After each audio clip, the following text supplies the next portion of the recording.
ये 2 साल पुरानी बात है।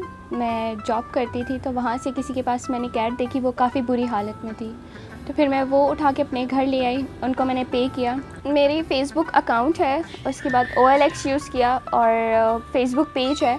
फ़ेसबुक पेज और अकाउंट के थ्रू मैं इनको सेल आउट करती हूँ।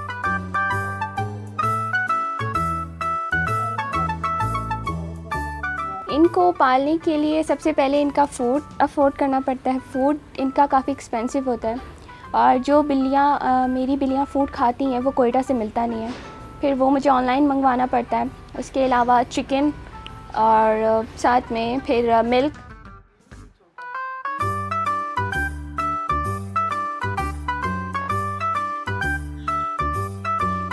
कोयटा में एक तो लोग समझते नहीं थे, दूसरा लोग बिल्ली जो है उसको कार्गो नहीं करवाते थे।